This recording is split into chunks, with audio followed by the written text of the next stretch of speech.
Good deal. Okay. All right. Good morning. Morning. I know beautiful weather today with the crazy rain and stuff like that. And unfortunately, the world did not end yesterday with the eclipse. I'm sorry you have to come to class. I have to come to work. We were all very frustrated about the whole thing. So what I want to look at today, and this might spill over into the next lecture, is the relationship between the vision of fallen Babylon and the vision of New Jerusalem in the book of Revelation. Okay?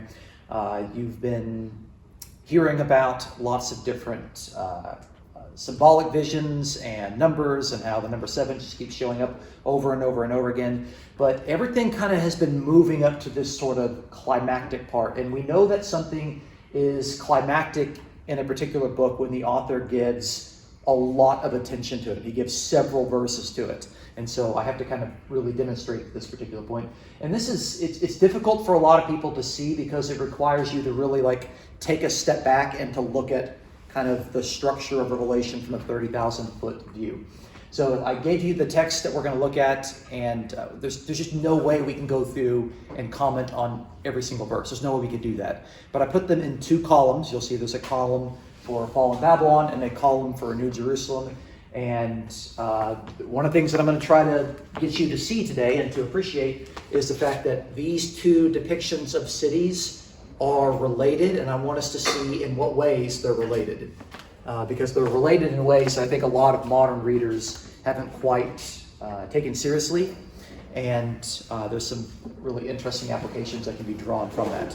So we have to do the difficult part of actually reading through the text so we can kind of get this fresh in our minds. I'm sure all of you great A-plus students have already read all of this and maybe you have it memorized, but just for my own sake, I'm just going to go through and read. I'm not going to read all of it here. I'm just going to read little sections of it. But you'll notice at the top that the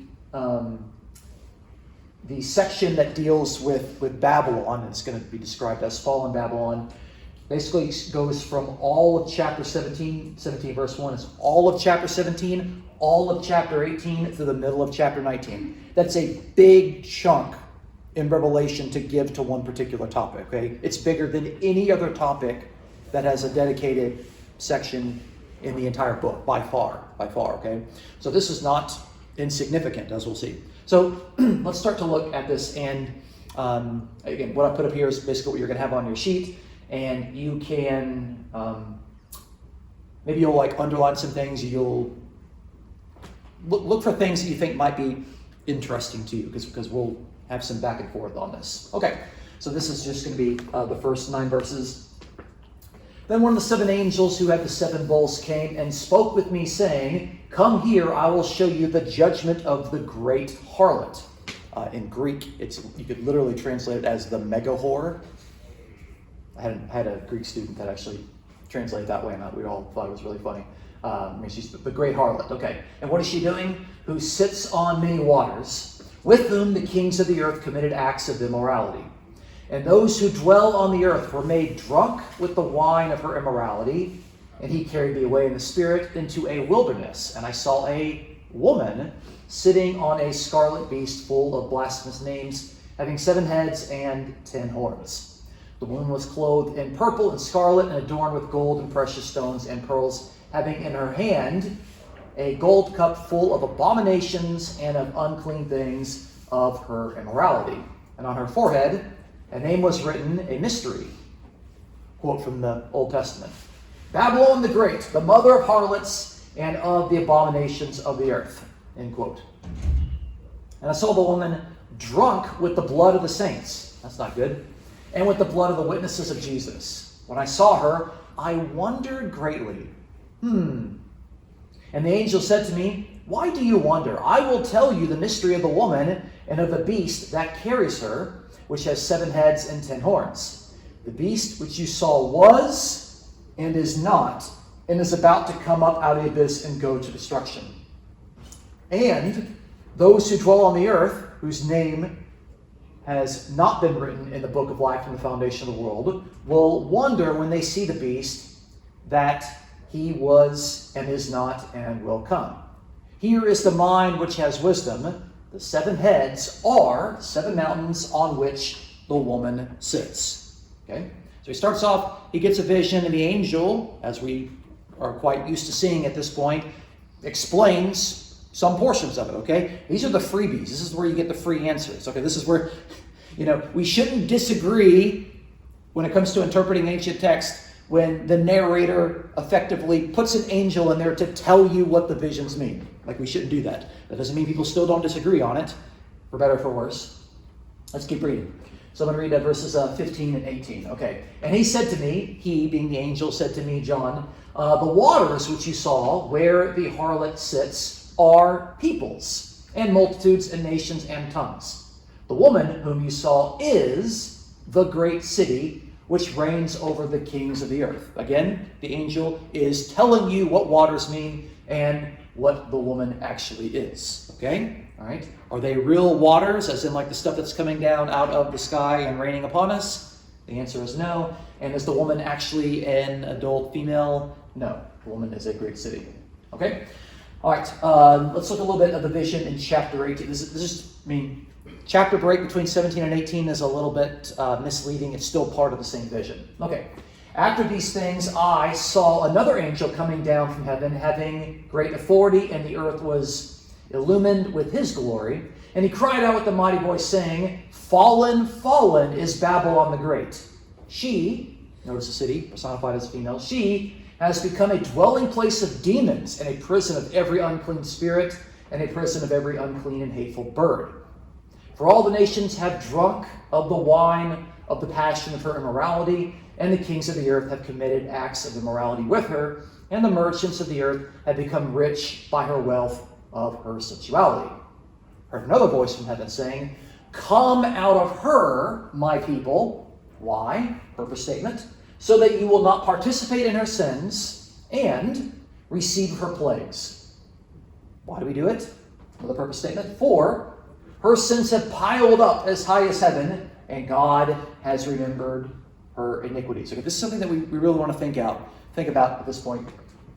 What would it mean for the readers to come out of Babylon? First, we got to define where that actually is, and what does it actually mean? Like, how are they supposed to read this and to heed it and apply it? Okay, verse 24. And in her, in the city of Babylon, okay, was found the blood of the prophets and of the saints and of all who have been slain on the earth. Okay, chapter 19, verse 10. Okay, this is kind of the conclusion of the vision. Then I fell down at his feet, at whose feet? He, the angel, to worship him. But he said to me, Don't do that. I'm a fellow servant of yours and of your brethren who hold the testimony of Jesus. Worship God. Okay? All right. So, that's the vision of fallen Babylon. That's also a woman. Is this a good vision? Is this a vision of something that is holy and righteous and of God? No. Okay, that's a no-brainer. Okay, we should get that. All right? Got it. All right. So, now we're going to look at another city. Okay? And as you read through this city, I want you to think, is this just another city, or are we starting to see positive elements of a city that might be deliberately contrasted with the negative elements of the previous city? Okay? All right. So this one goes from 21:9 all the way through 22:9. So it's basically, half of chapter 21 and half of chapter 22. Okay, but still, it's a pretty large section. I'm moving over here just so I can keep us all entertained. Okay. Then one of the 7 angels who had the 7 bowls full of the 7 last plagues came and spoke with me, saying, Come here, I will show you the bride, the wife of the Lamb. And he carried me away in the spirit to a great and high mountain, and showed me the holy city Jerusalem, coming down out of heaven from God, having the glory of God. Her brilliance was like a very costly stone, as a stone of crystal clear jasper. It had a great and high wall and 12 gates, and at the gates 12 angels, and the names were written on them, which are the names of the 12 tribes of the sons of Israel. These, there were 3 gates on the east, and 3 gates on the north, and 3 on the south, and 3 on the west. Skipping a little bit, down to verse 15. The one who spoke with me had a great measuring rod to measure the city and its gates and its walls. The city is laid out as a square, and its length is as high as length is as great as the width. And he measured the city as with a rod, 1,500 miles. Which, by the way, you should know 1,500 miles is literally in Greek 12,000 stadia. Okay, a single stadia is a stadium, which we now use to basically measure a football field. Okay, all right. I don't know why they translated it out there to 50,000 miles. 1,500 miles. Okay, I lost myself there. Yeah, 1,500 miles. Okay, its length and its width and its height are equal. Okay, so if its length and width and height are equal, what sort of image are we looking at? If you have a square, which it starts off as a square, but its length, its width, and its height are equal, what do we have? We have a cube. We have a cube. Okay? All right. Okay. Are we really supposed to be thinking here? Oh, but I pointed this out in one of the previous lectures. When you have a cube, this is probably not going to make it onto the video here. It looks pretty much like this. 1, 2, 3, 4. It looks like this. And so, how many edges are on a cube? Which it goes out its way to indicate that they're all equal length. You have 1, 2, 3, 4, 5, 6, 7, 8, 9, 10, 11, 12. 12 times 12,000 is 144,000. That is not an accident. That's not a coincidence. Okay? The number of the people of God, which we've seen in Revelation chapter 7, being 144,000, is also the number of the dimensions of New Jerusalem. That's not an accident. Okay? All right. So, the measurements of the wall, 72 yards according to human measurements, which are also angelic measurements. The material of the wall was jasper, and the city was like pure gold, light clear glass. The foundation stones of the city wall were adorned with every kind of precious stone. Okay, 22 through a couple verses into chapter 22. Okay, I saw no temple in it, for the Lord God, the Almighty, and the Lamb are its temple. And the city had no need of the sun or of the moon to shine on it, for the glory of God has illumined it, and its lamp is the Lamb. The nations will walk by its light, and the kings of the earth bring their glory into it. Okay? That's actually present tense, by the way. The kings of the earth bring their glory into it. Okay? In the daytime, for there will be no night there, its gates will never be closed, and they will bring the glory and the honor of the nations into it. And nothing unclean, and no one who practices abomination and lying shall ever come into it, but only those whose names are written in the Lamb's book of life. Then he showed me a river of water, clear as crystal, coming from the throne of God and of the Lamb in the middle of the street. On either side of the river was the tree of life, bearing 12 kinds of fruit, yielding its fruit every month, and the leaves of the tree were for the healing of the nations. Okay? It's like a positive image. And then look at how the vision ends. I, John, am the one who heard and saw these things. And when I heard, I saw, I fell down to worship at the feet of the angel who showed me these things. But he said to me, don't do that. I'm a fellow servant of yours and of your brethren, the prophets, and of those who heed the words of this book. Worship God. Okay? Is this a positive city or is this a negative city? This is not a trick question. Positive city or a negative city? Answer, it's a positive city, very clearly. Okay. If you had to choose between these two cities, which one sounds more desirable? Fallen Babylon or New Jerusalem? Very clearly, New Jerusalem. Okay, so how much emphasis does John place on these particular cities? Okay, so the vision of fallen Babylon takes up 52 verses. Again, it's the largest section in the book of Revelation. But I imagine if you've either studied the book of Revelation prior to coming to this class or you've heard other people talk about the book of Revelation, you've probably not heard much emphasis on the vision of fallen Babylon. Why is it that it's the biggest section, but nobody wants to talk about it? Interesting question. Vision of New Jerusalem, it's a little bit smaller, but still it's fairly sizable, 28 verses. Okay? So these are major chunks, major sections in the book of Revelation. But really, you have to kind of compare it to other noteworthy sections to kind of really get the sense of it. I mean, like, how big is 52 verses and 28 verses? Okay.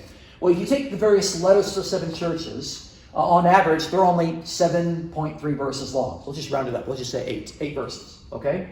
And a lot of people like to spend a lot of time on the letters to the 7 churches, but they pale in comparison to the visions of these 2 cities, okay?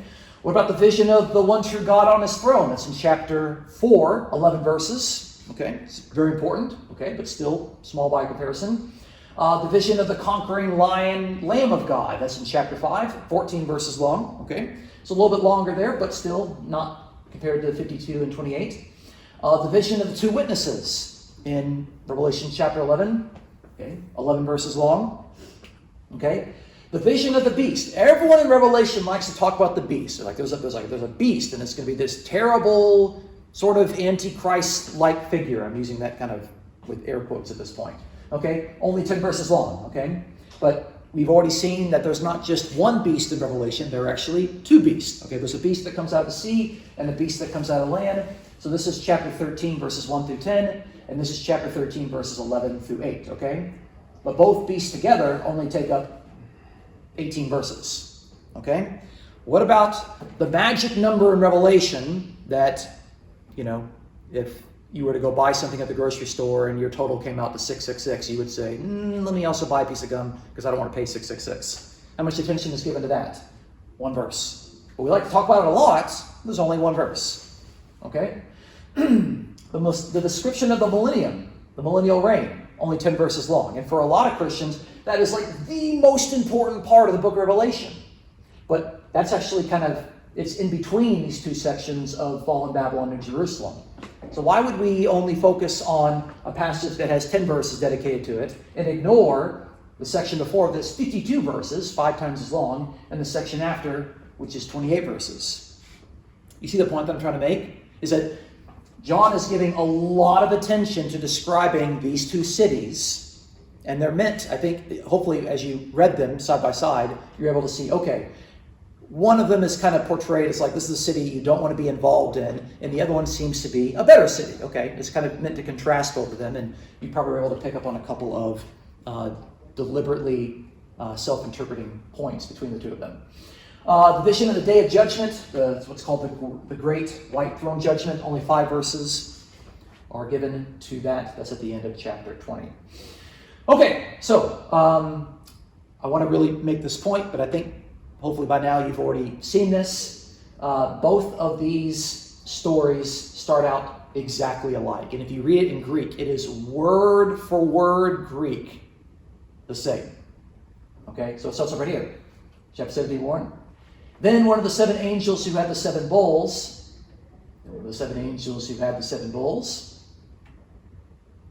came and spoke with me, saying, Come here, I will show you.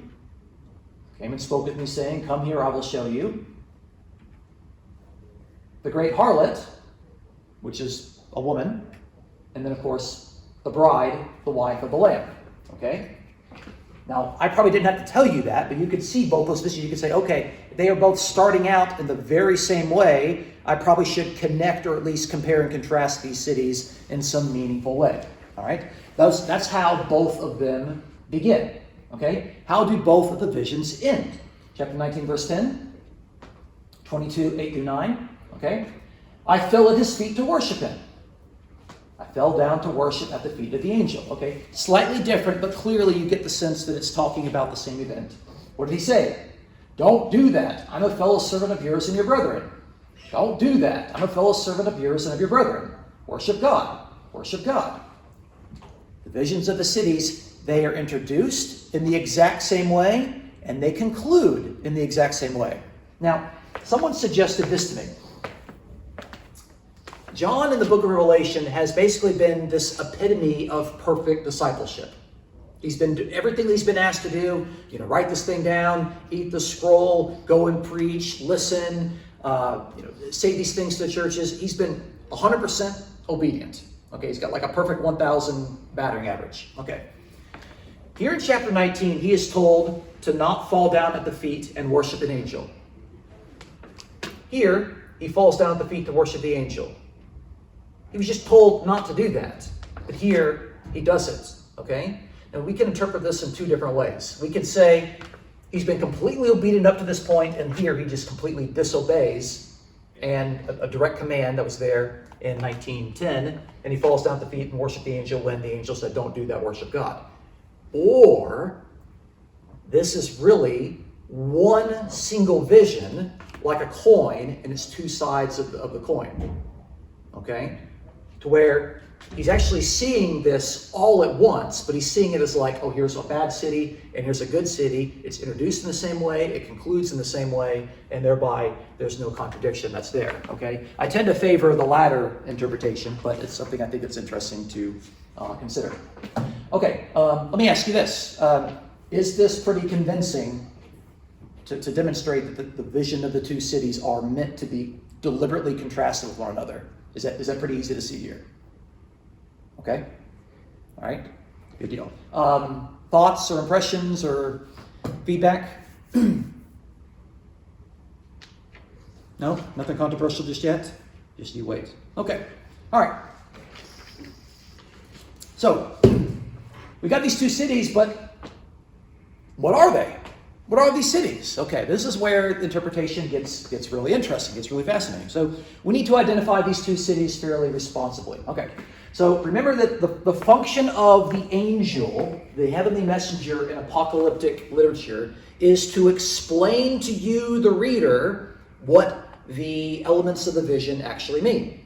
Okay, so whether it's Daniel receiving this vision, this dream, this night vision I saw in the night visions, one like a son of man and these four beasts, and the angel showing up and explaining that, four beasts are really four nations, and the son of man is just the people of God, the saints of the Most High. Or in Revelation, we have angels that show up and they constantly explain things to John the Revelator. That's their function. So here we have a passage where the angel says this. He's like, look, here is the mind which has wisdom. The seven heads are, like equals, they are seven mountains on which the woman sits. Okay? So we got a vision of a woman who's a bad woman. Okay? She's the great harlot. She's the mega whore. Okay? And she's sitting on seven mountains. Okay? That sounds like a very clear geographical point. Okay? Now, I know some people will have some very interesting ideas as to what this means, but in the first century, there was absolutely no doubt as to what the seven mountains meant. And we've already looked at this. So, the Latin poet Stadius, okay, who, by the way, was writing between the years 89 through 96 when the book of Revelation was almost certainly written, he said, quote, Rome shall even more proudly touch the heavens with its seven hills. A mountain is effectively a hill, okay? So here we got someone who's writing, okay, and he's a poet, and he's saying, oh, this is how great Rome is. It's going to proudly touch the heavens because it sits on seven hills, okay? So what is the city on seven hills? It's Rome, okay? Strabo, okay, who's a very famous Greek geographer and a historian of the first century, he actually is going to list the seven hills of Rome, okay? So this is how he's writing it in Greek. Capitolium, Platium, Quirinal, Mount Calium, and Mount Aventine, Esquiline, and Viminal. It's always difficult every time I read that. Okay, so he actually tells you the names of them. Okay, you look today, you can go online, go to Wikipedia, you're going to see the same names. And then Strabo describes them as, quote, hills that were so well fortified by nature outside the walls for any who wished strongholds against the city. Okay, so he's clearly indicating it's in reference to Rome. He knows that there are seven hills, there are seven mountains, and he actually is able to name them for us, okay? And he is a first century geographer, okay? That's a pretty good person to get information from on these topological points. Okay, so Virgil, who wrote the Aeneid, he lauds, quote, shall that glorious Rome extend her empire to earth's ends, her ambitions to the skies, and shall it embrace seven hills with a single city's wall? Okay? And here's the thing. I can multiply these quotes. I can give you a dozen of them, but I don't think I need to do that. I think it's pretty clear that if you were living in the first century and you were to talk about a city that's on seven hills or on seven mountains, the word for mountain and hill in Greek is the same word, you would know what that is. It's a very clear geographical point. If I was to say today, there is a mountain on which there are 4 heads in America. Do I have to explain to anyone what that means? Unless you're not, someone who's, I guess, native here to America, we all know that's Mount Rushmore. I don't have to explain that to you. This point up here where it says the 7 heaven or 7 mountains, this is not some sort of like secret code that you need some sort of prophecy expert to explain this to you. Everyone in the first century would know exactly what that is. They would all know what that means. Okay? Again, when I try to situate it here in its context with the poets, the geographers, and the writers who write Greek and Latin, is that convincing to you? Okay? If I'm saying here that the city that's on 7 hills, fallen Babylon, is actually Rome, does that make sense? Okay. So then we get to the other city. So again, we're trying to identify these 2 cities. You can't define them unless we identify what they are. Okay, so the first city, of course, is Rome. And then we have the second city. And this one is, I think, a little clearer to see, but I'm surprised how many people just read over it. It says, one of the 7 angels who had the 7 bowls of the 7 last plagues came and spoke with me, saying, come here, I will show you the bride, the wife of the Lamb. Okay, so the woman is the bride, the wife of the Lamb. And he carried me away in the Spirit to a great and high mountain, and he showed me... Did he show me a woman? No, he showed me the holy city Jerusalem, that is descending out of heaven from God. What's going on here? This is the hearing and the seeing motif that I've talked about before, okay? To where he hears something, and then what he sees further explains what he just heard. So John hears, I'm going to show you the bride, the wife of the Lamb. I'm going to show you a woman, but the seeing that interprets what he hears is that it's the holy city, New Jerusalem, okay? So, this woman is actually a city. Okay? It's the New Jerusalem. Okay? So the New Jerusalem is the bride, the wife of the Lamb. Okay? So the Lamb, of course, is Christ. So the bride of Christ. Now, outside of the book of Revelation, how did early Christians understand and define the bride of Christ? What was that a symbol for? Not a trick question. It was a church. Very good. Okay, right. Okay? So here, it seems that he's saying that the church is the holy city, New Jerusalem. Is that a stretch? No, I think that's the most logical way they would have made that connection. Okay. All right. So we got 2 different cities. We've got Rome and we've got the ideal church. All right. Now let's contrast the 2 cities.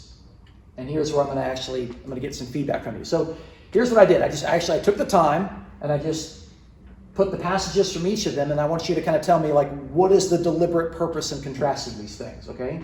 What is the author trying to tell us about this? Okay, so of course we've already seen this here. Come here, I'll show you the judgment of the great harlot, and come here, I will show you the bride, the wife of the Lamb. Okay, these 2 cities, they're being contrasted as what? One being bad, one being good. Okay, well, but more specifically, at the end.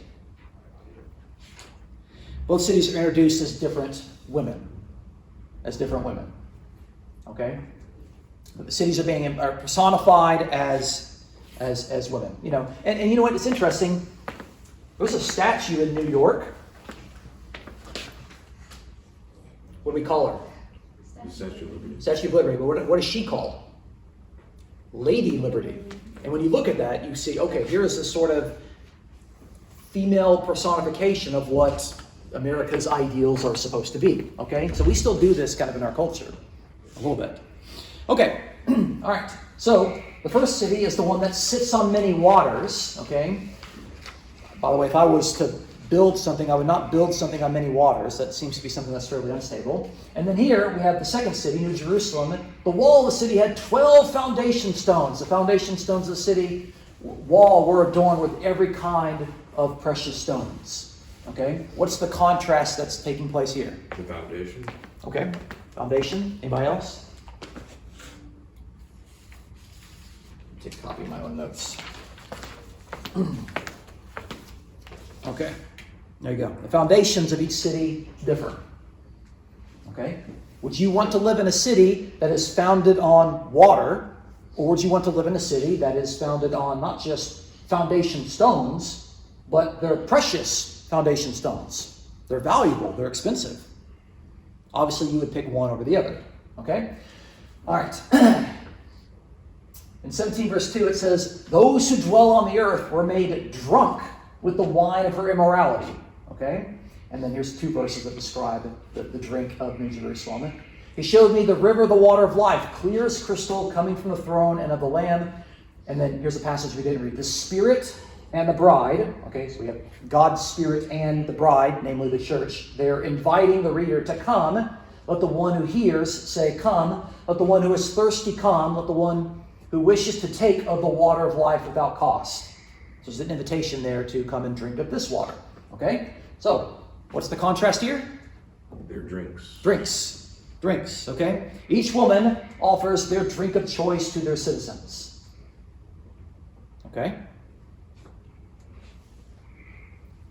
You want to drink the water or the drink where the woman is made drunk with the wine of her immorality, or the water of life without cost? You know, and of course in 22:1, this water actually comes from the throne. Okay, how about this one? When it comes to fallen Babylon, he carried me away in the spirit into a wilderness, and then on the second one, New Jerusalem, he carried me away in the spirit to a great and high mountain. Okay, when you picture a wilderness in your mind, what images come to mind? A wilderness, like a desert. Okay? Is this a place full of life? No, it's barren. Okay? All right. But a great and high mountain, in the biblical world, when people are on a great and high mountain, what typically happens? They encounter God, like something good happens. Okay? So John was taken in the spirit to differing locations so as to view each city. Okay? One is associated, of course, with encountering God, and the other one is associated with the desert and barrenness and all that sort of stuff. Good morning. Okay, what about this contrast here? Okay, I saw a woman sitting on a scarlet beast, and then we see that in New Jerusalem, the bride is called the wife of the Lamb. So you got a scarlet beast, and you have the Lamb. Animal figures. Yeah, 2 animals. Okay. And so each woman is related to a significant male figure, a male animal, which is interesting because both of which are actually contrasted in Revelation. Okay? The image of the beast in chapter 13, 1 through 10, has a lot of qualities that are kind of the antitype of the images describing the lamb in chapter 5.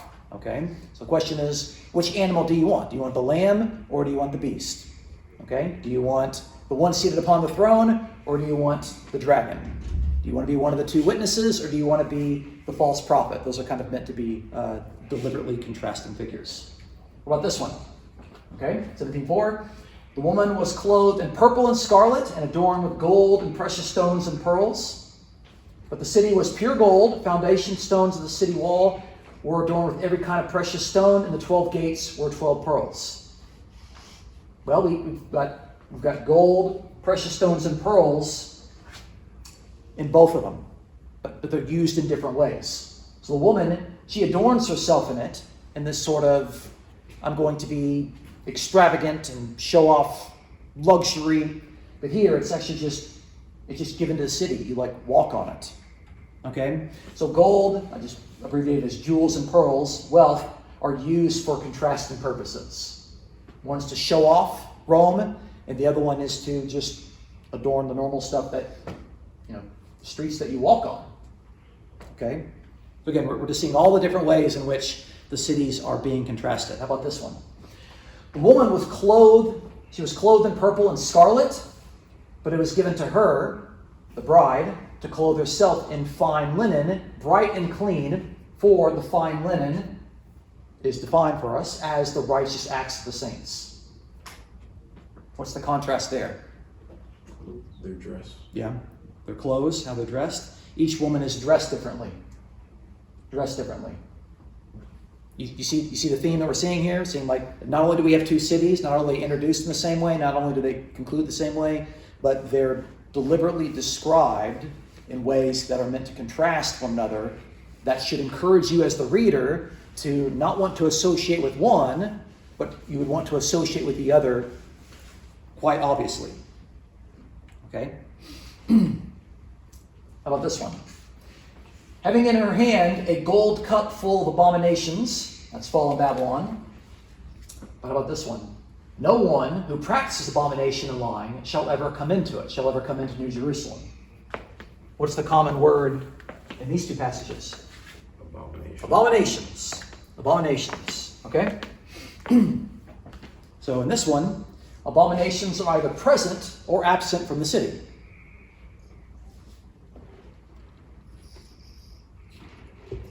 Next one. 17 verse 4. Having in her hand a gold cup full of the unclean things of her immorality, or nothing unclean shall ever come into it. What's the contrast there? Unclean things. Okay, so just like abominations are either present or absent, depending on the city, unclean things are either present or absent. Okay, get the drift? You know, if this was a project, what I would do is I would actually give you the two passages and I would say, you know, find me 10 of these connections here. So I've done all the hard work for you at this point. So it's a lot easier to see when you read it in Greek because you can just see they deliberately use the same words. Okay. On her forehead, a name was written, a mystery, Babylon the Great, 17 verse 5. And in 22 verse 4, it says his name, but in context the referent is God. And God's name will be on their foreheads. Okay? Clearly here the contrast is that the forehead is marked out with the identifying marks involving both cities. And we've talked about this before, to where marking something on the forehead indicates kind of your religious orientation. Okay? If something was marked on your hand, the hand symbolizes what you do. If something is like marked on your foot, that indicates where you go. So this is not an actual tattoo on your head. It just indicates that that's, you know, with whom you identify. Okay, so do you want to identify with the great harlot, or do you want to identify with the God who is seated upon the throne? Okay, but you can only have one name on your head. You can only have one. So you can't have two. All right, how about this one? 17:8. And those who dwell on the earth, whose name has not been written in the book of life from the foundation of the world, will wonder when they see the beast. Okay, so that's the people that actually are there in fallen Babylon. But here in New Jerusalem, only those whose names are written in the Lamb's book of life shall enter. Okay, so we see the common theme there of having your name written in the book of life, the scroll of life. And so your place in the book of life depends upon which city you identify. With which city you identify. Okay? So if you're in the book of life, you can enter into New Jerusalem. You can be associated with the bride of Christ. But if you're not, then of course you're identified with fallen Babylon. You're a citizen of fallen Babylon. Okay? How about this? The woman which you saw is the great city which reigns over the kings of the earth. And then in New Jerusalem, it describes its citizens, says that they will reign forever and ever. What's the common theme here?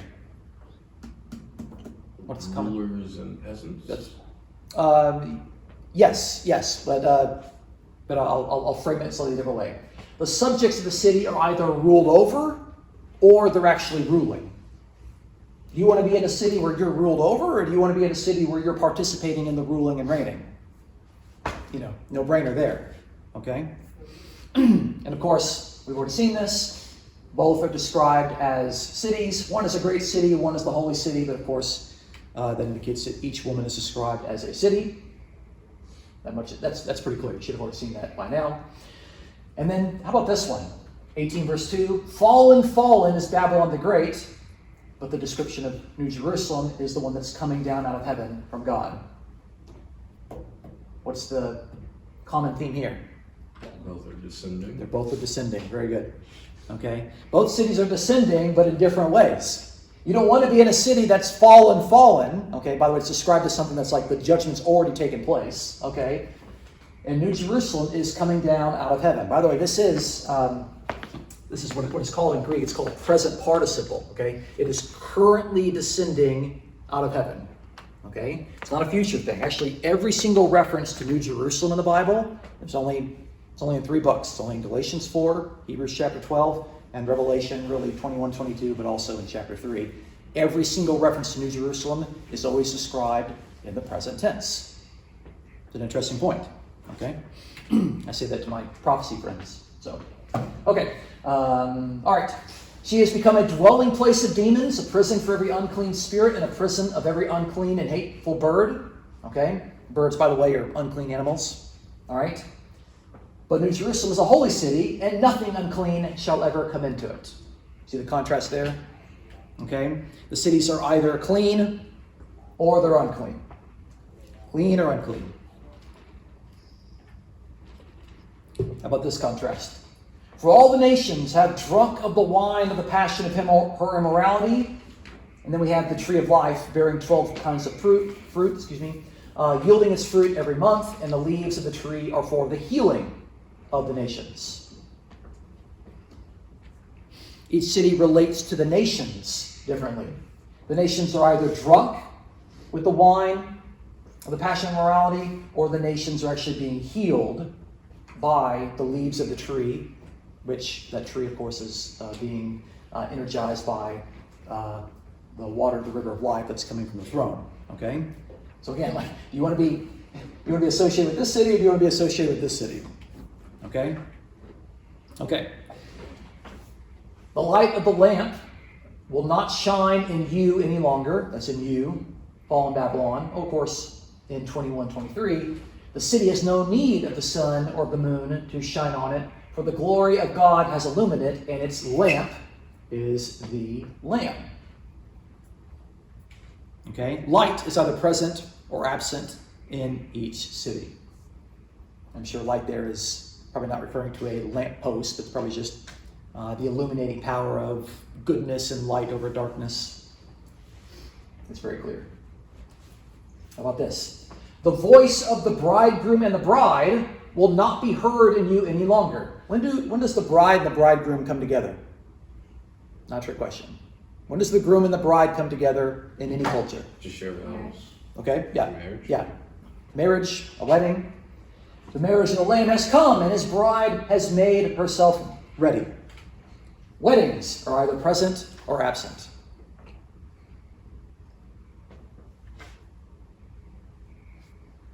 Have I convinced you yet? Have I convinced you? These are 2 cities that are deliberately contrasting one another, and people who don't read Revelation very carefully just miss it. They miss it.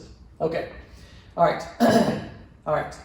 Here's the ethical call. Here is, what were the readers supposed to do with this information? Like, okay, yeah, we got 2 different cities. One is bad, one is good. So what? What's the so what? If you're a person of faith, how do you respond to this? Okay? So there's the call to come out of fallen Babylon, my people. Why? So you won't participate in her sins and receive of her plagues. For her sins have piled up as high as heaven, and God has remembered her iniquities. And then we say, for New Jerusalem, blessed are those who wash their robes. Why? So they may have the right to the tree of life, and they may enter into the gates of the city. What city? The city of New Jerusalem. Okay? And then we see the invitation. The Spirit and the bride say, come. The one who hears, say, come. And let the one who is thirsty come, the one who wishes to take of the water of life without cost. So here, the call is to get out of the city right now, because it's evil, it's sinful, and you don't want to participate in its plagues, and you don't want to be around there when judgment takes place. But here, the invitation is, come into this city. Get out of one city, come into the other city. Get out of one city, come into the other city. But again, if this city is not if New Jerusalem is not a real city, it's in reference to the bride of Christ, what does that invitation mean? It's interesting to think about. Okay? The readers of Revelation are clearly told which city they are to inhabit. They're clearly told which city they are to inhabit. Well, the best way to do this is to just sit here and to take a nap. Okay? Try to blow this up, but you kind of look here. This is Italy, and this is Rome, and then all the way over here is Asia Minor. okay, where all the 7 churches actually are. Revelation is written to people way over here. Do any of those people live in Rome? No, clearly they don't. It's not even close. Not even close, okay? You can see this. Like, they're told in chapter 18, verse 4, come out of her so that you won't participate in her deeds and suffer her plagues and the judgment, okay? What does it mean for people who live over there to come out of here?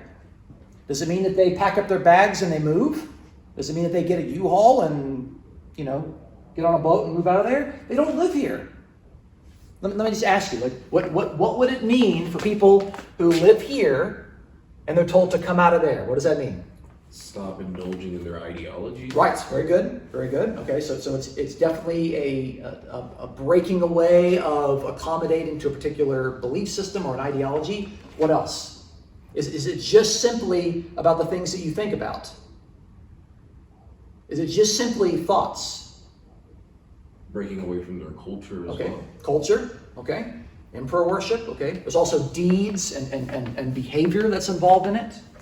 This is a big deal, okay? To come out of Babylon and to enter into New Jerusalem is more than just moving. It's a change in your thinking. It's a change in your behavior. Christians would just call this repentance. And to me, I think this is what it means to be a conqueror. To be a conqueror means that you're not identifying with this, and you're choosing to conquer and identify with the Lamb in a particular way that makes you a citizen of New Jerusalem. Okay? So to me, like the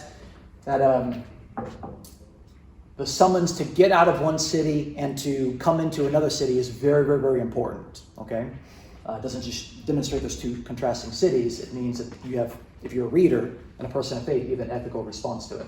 So now, New Jerusalem was already mentioned earlier in Revelation in chapter 3, verse 12, where it says, this is where it's kind of at the beginning of the book. You're summoned to align with New Jerusalem.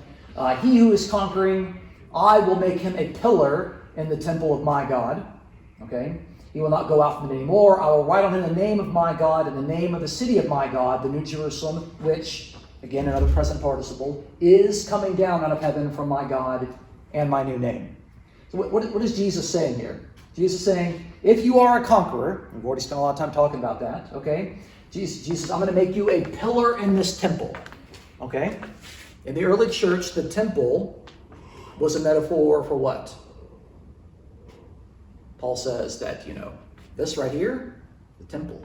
Okay? Talks about the body. He's talking about the body, not an individual. He does in one place. But the body of Christ is called a temple. So when he says you're going to be a pillar in the temple, what is the function of a pillar in an actual temple? To support it. Yeah, you are a foundational supporting part of it. Okay, you're going to be an important part of this temple community.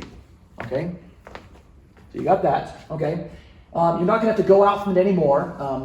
This is in reference to Philadelphia. Philadelphia was a city that was known for having lots and lots of earthquakes, and so whenever there was an earthquake, the pillars would fall down, and so they would have to leave the city. And so what he's saying there is look, I'm going to make you into a real pillar. You're not going to have to go out from it anymore. You're not going to have to worry about those earthquakes. Okay, I'm going to write on him the name of my God. We've already seen that. Remember, the name. You're going to be identified with the true God. You're going to have your orientation set with him. Okay, not just that, and the name of the city of my God. You're going to be identified as a citizen of the city. What is the city? The city's New Jerusalem, which, by the way, is not going to come down out of heaven. It is coming down out of heaven. It is currently descending, and if it's something that's currently descending. And the invitation in Revelation is to, hey, be a conqueror, wash your robes so that you can enter into it. It sounds like it's something that could potentially be experienced if they respond appropriately. Yes, sir. Don't you think that the English translators could have done a better job with that present participle? Yes. I'm having to bring this out here because, as you know, people like to kind of put this on a timeline, and it's just... It doesn't work. I don't think it works. I'm just trying to take it very, very seriously. And again, I've already pointed out that in Galatians chapter 4, Paul will say that the heavenly Jerusalem, she is our mother, present tense. Okay, and in Hebrews chapter 12, the author talks about the heavenly Jerusalem that is something that we can participate in right now. So every single reference in the New Testament to New Jerusalem is a potential present reality. It's not a promise of the future. So if that blows open your eschatology, I'm very sorry about that. I'm just trying to tell you the text as it stands right there. Okay, let's talk a little bit about this. So I was kind of hoping to maybe get some more interaction with that, but I don't know, just what are your kind of thoughts and impressions after looking at the two cities and the emphasis that's given there in Revelation? Impressions, thoughts? I mean, the parallelism between as Babylon falls and New Jerusalem comes kind of really puts the apocalyptic side of the book onto it. Yeah. So we have an ending and a beginning. Yes, yeah, good point. Okay. Does anyone else find it interesting that this seemingly massively important part of the book is almost completely overlooked when people want to talk about the book of Revelation? Yeah, people only really talk about like the destruction of the world so God can make the new heaven. Yeah. Yeah, they really only talk about like the final bits of Revelation. Yeah. And I'm not saying that's not in there, because there's parts and there's parts of final judgment and that sort of stuff that's in there, but by comparison, that's small. The great white throne judgment, only 5 verses are given to it. This is much bigger. Okay? And it frames everything else that's there.